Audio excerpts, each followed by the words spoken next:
Hi viewers, welcome to our channel. ప్రస్తుతం మనతో పాటు దాము బాలాజీ గారు సీనియర్ జర్నలిస్ట్ ఉన్నారు. వారితో ఒకసారి మాట్లాడదాం. సార్ నమస్కారం సార్. నమస్తే. సార్, రఘురామకృష్ణరాజు గారికి సుప్రీంకోర్టు షాక్ ఇచ్చిందని చెప్తున్నారు సార్. ఒక కేసులో సిఐడి ఆఫీసర్ ఉన్నారు, ఆయనకు బెయిల్ దొరకలేదని అంటున్నారు. సో అందుకు తగ్గట్టుగానే ఈయనకు నోటీస్ పంపించారు రఘురామకృష్ణరాజు గారికి అంటున్నారు. ఆయనకు తగ్గట్టుగా కేసు ముందుకు రావడం లేదని కూడా చెప్తున్నారు సార్. అసలు ఏంటి ఈ కేసు, దీని పైన మీ ఒపీనియన్ ఏంటి సార్? రఘురామకృష్ణరాజుకి షాక్ అనే వార్త బయటకు వచ్చింది. అయితే నిజానికి ఇది రఘురామకృష్ణరాజు షాక్ అని చెప్పలేం, కానీ కొంత ఇబ్బంది అని చెప్పచ్చు.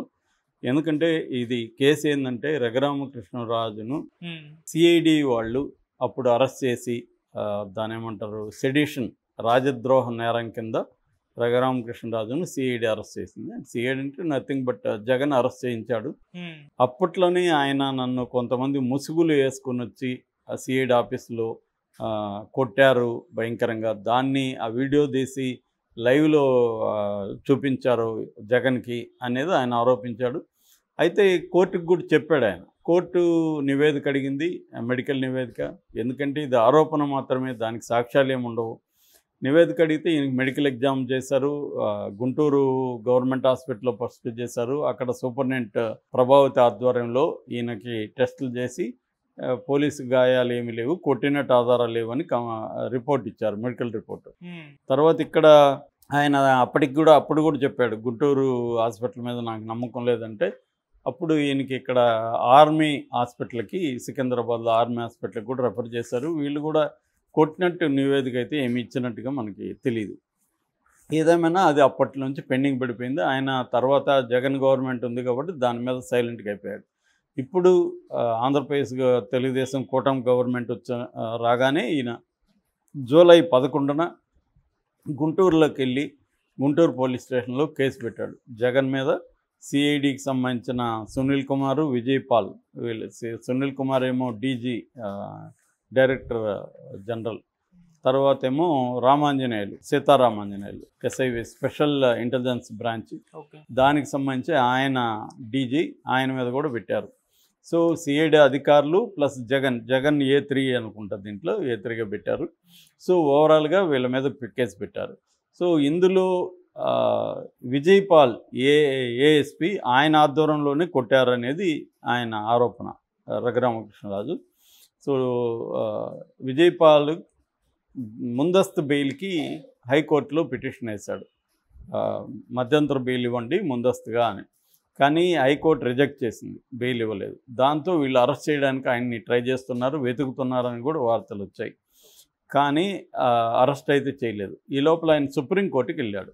సుప్రీంకోర్టుకి వెళ్ళి ఇట్లా నాకు బెయిల్, హైకోర్టులో ముందస్తు బెయిల్ ఇవ్వలేదు, మీరు ఇవ్వండి అని సుప్రీంకోర్టును అడిగారు. సుప్రీంకోర్టు ఇప్పుడు ఏపీ గవర్నమెంట్కి నోటీసులు ఇష్యూ చేసింది. అట్లాగే రఘురామకృష్ణరాజు కూడా నోటీసులు ఇష్యూ చేసిందని చెప్తున్నారు. ఎందుకంటే అసలు ఈ కేసులో మీ కౌంటర్ ఏందని, మామూలుగానే వీళ్ళు ఏం కౌంటర్ ఉంటుంది, ఆయనకి బెయిల్ ఇవ్వద్దని అని అడుగుతారు. సో దీనికి ఏ రకమైన ప్రూఫ్స్ లేదనేది విజయ్ పాల్ కానీ మిగతా వాళ్ళ వాదన.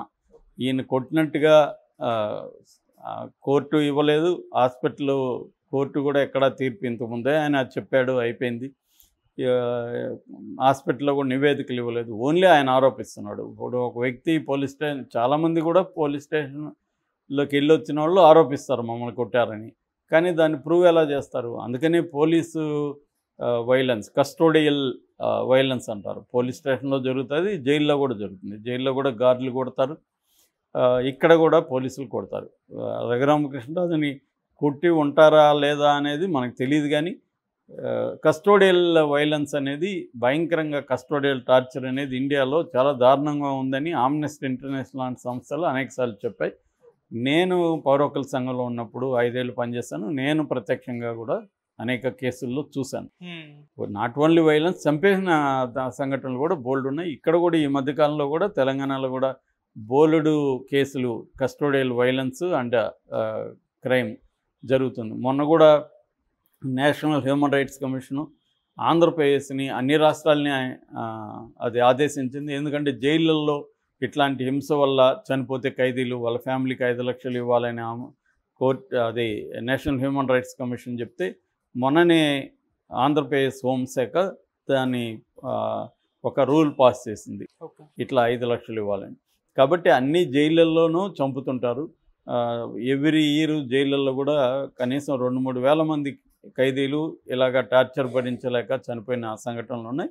ఇంకా పోలీస్ స్టేషన్లో కూడా వందలాది కేసులు అయితే ప్రతి రాష్ట్రంలో కూడా జరుగుతున్నాయన్నమాట. సో అందువల్ల రఘురామకృష్ణరాజును కూడా జగన్ అనుకుంటే కొట్టడం ఏమో వాళ్ళు పెద్ద ఇదేం లేదు. మామూలుగా అరికాళ్ళ మీద కొడతారు, మనకి విమానం అంటారు, ఇట్లా బోర్లించేసి చేతులకి సినిమాల్లో చూస్తుంటారు అవన్నీ. సో ఇలాంటివి పోలీస్ వైలెన్స్ అనేది భయంకరంగా, టార్చర్ అనేది భయంకరంగా ఉంటుంది. మనకి ఆ మధ్య కూడా కొన్ని సినిమాలు, విచారణ అనే సినిమాలు అయితే చాలా ఎక్స్ట్రీమ్గా చూపించారు.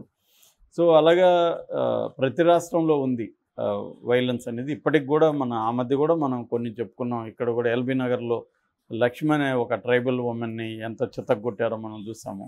సో ఇవన్నీ జరుగుతున్నాయి. వీళ్ళ గవర్నమెంట్ ఏం చేస్తుందంటే వీళ్ళ మీద చర్యలు తీసుకుంటే వీళ్ళకి మొరేల్ దెబ్బతింటుందని ఓన్లీ సస్పెండ్ చేస్తారు. ఆ టైంకి మీడియా అటెన్షను, ప్రజల అటెన్షన్ పక్కకి వెళ్ళినాక ఆ సస్పెన్షన్ లేపేస్తారు, ఏమీ జరగదు. మనం చూసాము కాళహస్తిలో ఆమె లేడీ సిఐ పవన్ కళ్యాణ్ మనుషులను కొడితేనే దిక్కులేదు. మరి ఇప్పుడు పవన్ కళ్యాణ్ అధికారంలో ఉన్నాడు కదా, సిడిపి ఆమె మీద ఏమైనా ఇప్పుడు చర్య తీసుకుంటాడా పవన్ కళ్యాణ్? నో, జీరో, తీసుకోడు.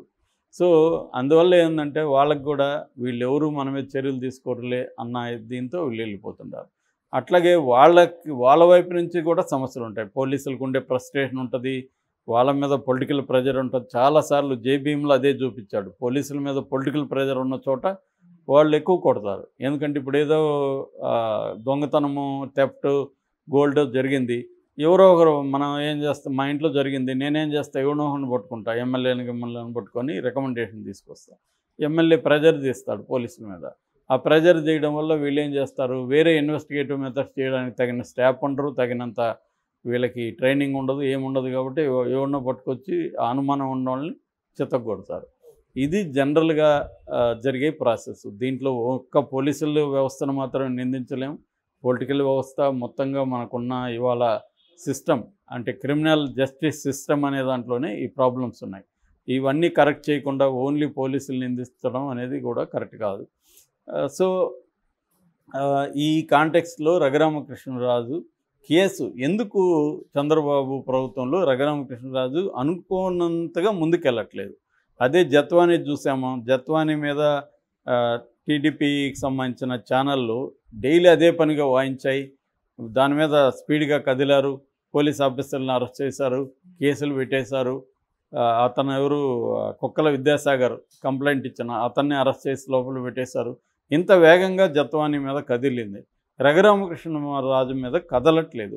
అంటే చంద్రబాబుకి రఘురామకృష్ణరాజు మీద కేసుని కదిలించడం ఇష్టం లేదు అన్న ఇది కూడా తెలుగుదేశం కేడర్లోనే వినిపిస్తుంది. ముఖ్యంగా రఘురామకృష్ణరాజు అభిమానుల్లో ఈ బాధ బాగా కనిపిస్తుంది. ఎందుకు అని దానికి మళ్ళీ చంద్రబాబు అభిమానులు కొన్ని కారణాలు చెప్తున్నారు. ఎందుకంటే జత్వానీ కేసులో క్లియర్గా ఎవిడెన్స్ ఉంది కాబట్టి ఈజీగా చేయగలిగారు. దీంట్లో ఎవిడెన్స్ లేదు, ఈయన చెప్పడం మాత్రమే ఉందని వాళ్ళు చెప్తున్నారు. అది కూడా కొంతవరకు కారణమే. ఎందుకంటే ఆయన అడిషనల్ అడ్వకేట్ జనరల్ ఎవరు పొన్నవోలు సుధాకర్ రెడ్డి కూడా ఈ కేసుకు సంబంధించి ఆ మధ్య మాట్లాడాడు. ఆయన ఏమన్నా అంటే 77 రోజుల తర్వాత సాక్ష్యం అనేది చెల్లదని సుప్రీంకోర్టు చెప్పింది. దీంట్లో 3 ఏళ్ల తర్వాత ఇప్పుడు సాక్ష్యం ఉన్నా కూడా చెల్లదు, అసలు సాక్ష్యం కూడా లేదు, కాబట్టి ఈ కేసు నిలవదని కూడా ఆయన అంటున్నాడు.